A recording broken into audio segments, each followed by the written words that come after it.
যদি এই রেসিপিটা আপনারা বাসায় একবার তৈরি করে খান তাহলে আমি শিওর যে বারবার এই রেসিপিটি খেতে চাইবেন।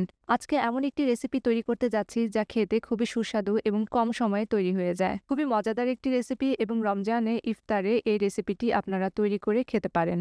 ছোট বড় সকলেই এই রেসিপিটি পছন্দ করবে এবং আপনার রেসিপির প্রশংসা করবে। চলুন তাহলে শুরু করা যাক আজকের রেসিপি। প্রথমে আমি এখানে নিয়ে নিয়েছি 3টি সিদ্ধ আলু এবং আলুগুলো যখন ঠান্ডা হয়ে গিয়েছে তখন এর খোসা ছাড়িয়ে নিচ্ছি। খোসা ছাড়ানো হয়ে গেলে আলুগুলোকে এখন সুন্দর করে ম্যাশ করে নেব। এই কাজটা আপনারা একটা কাঁটা চামচের সাহায্যেও করতে পারবেন। আর যদি আলুগুলো ঠান্ডা হয়ে থাকে তাহলে হাত দিয়েও ভর্তা করতে পারবেন। আলুগুলোকে সুন্দর করে ম্যাশ করে নিতে হবে। আমি এখানে ছোট সাইজের 3টি আলু নিয়েছি, আপনারা চাইলে মাঝারি সাইজের 2টো আলুও নিতে পারেন। ম্যাশ করা হয়ে গেলে আমি এখানে দিয়ে দিচ্ছি সরিষার তেল 1 চা চামচ। এরপর দিয়ে দিব হাফ টিস্পুন করে লবণ এবং লাল মরিচের গুঁড়ো। এরপর কুচি করে কেটে রাখা একটি ছোট পেঁয়াজ এবং 2টি কাঁচামরিচ দিয়ে দেব এবং সবার শেষে দিয়ে দিব কুচি করে কেটে রাখা ধনেপাতা। এখন সবগুলো ইনগ্রেডিয়েন্টসকে একসাথে ভালো করে মিশিয়ে নিব। আমি একটি ছোট স্প্যাচুলার সাহায্যে সবগুলো ইনগ্রেডিয়েন্টস একসাথে মিশিয়ে নিচ্ছি। আপনারা চাইলে হাত দিয়েও সবগুলো ইনগ্রেডিয়েন্টস মেশাতে পারেন। এবার নিয়ে নিচ্ছি একটি পাউরুটি। পাউরুটির উপরে এখন আমরা আলুর যে মিশ্রণটি তৈরি করেছিলাম সেই মিশ্রণটি লাগিয়ে দিব। আলুর মিক্সচারটা পুরো পাউরুটির ওপর সুন্দর করে লাগিয়ে দিতে হবে। এই কাজটা একটু সময় নিয়ে ধীরে ধীরে করতে হবে। যখন আলুর মিক্সচারটা পাউরুটির ওপরে সুন্দর করে লাগিয়ে দেওয়া হয়ে যাবে তখন একটি ছুরির সাহায্যে এরকম ট্রায়াঙ্গেল শেপে কেটে নিতে হবে। দেখতেই পাচ্ছেন বেশ মোটাভাবে আলুর লেয়ারটা পাউরুটির ওপরে লাগিয়ে নেওয়া হয়েছে। ঠিক একইভাবে আমি আরও কয়েকটি পাউরুটির ওপরে আলুর মিক্সচারগুলো লাগিয়ে নিয়েছি। এখন এই নাস্তাগুলোকে একটি পাশে রেখে দিব আর তৈরি করে নেব একটি ময়দার মিশ্রণ।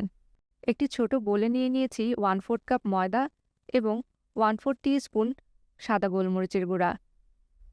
এরপর আস্তে আস্তে করে হাফ কাপ পানি ঢেলে একটি মিশ্রণ তৈরি করে নিয়েছি।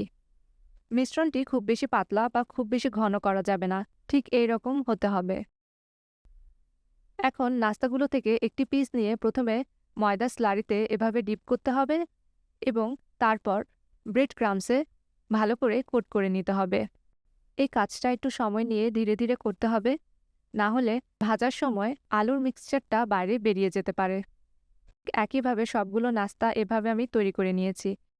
এখন একটি ফ্রাই প্যানে কিছু তেল গরম করে নিয়েছি এবং তেল কিছুটা গরম হয়ে যাওয়ার পর এখানে নাস্তা দিয়ে দিচ্ছি। কিছুটা সময় নিয়ে ধীরে ধীরে নাস্তাগুলোকে ভেজে নিতে হবে। যখন একটা পাশ ভাজা হয়ে যাবে তখন নাস্তাগুলোকে উল্টে দিতে হবে এবং ভেজে নিতে হবে। এই নাস্তাগুলো উপরে খুবই ক্রিস্পি হয়ে থাকে এবং ভিতরে খুবই সফট এবং মোলায়েম হয়ে থাকে। যখন দুই পাশে গোল্ডেন ব্রাউন কালার চলে আসবে তখন বুঝতে হবে ভাজা হয়ে গিয়েছে এবং নাস্তাগুলোকে তুলে নিতে হবে। আপনারা নিশ্চয়ই বাড়িতে একবার এই রেসিপিটি ট্রাই করবেন এবং আমাকে কমেন্ট করে জানাবেন যে আপনাদের কেমন লেগেছে এই রেসিপি। আমার চ্যানেলে আর কোন রেসিপিটি আপনারা দেখতে চান অবশ্যই কমেন্ট করে জানাবেন। দেখুন বন্ধুরা, তৈরি হয়ে গিয়েছে আমাদের এই পাউরুটি আর আলু দিয়ে তৈরি ভীষণ মজাদার নাস্তা। এখন একটি নাস্তা আমি আপনাদেরকে ভেঙে দেখাচ্ছি। দেখুন উপরে একদম ক্রিস্পি এবং ভেতরে একদম মোলায়েম। গরম গরম এই নাস্তাটি খেতে খুবই মজাদার। যেহেতু খুবই কম সময়ের মধ্যে তৈরি হয়ে যায় এই নাস্তাটি, তাই যে কোনো সময় আপনি এই নাস্তাটি তৈরি করতে পারবেন। রেসিপিটি যদি আপনাদের ভালো লেগে থাকে তাহলে অবশ্যই আমার ভিডিওতে লাইক করবেন এবং আমার চ্যানেল সাবস্ক্রাইব করতে ভুলবেন না।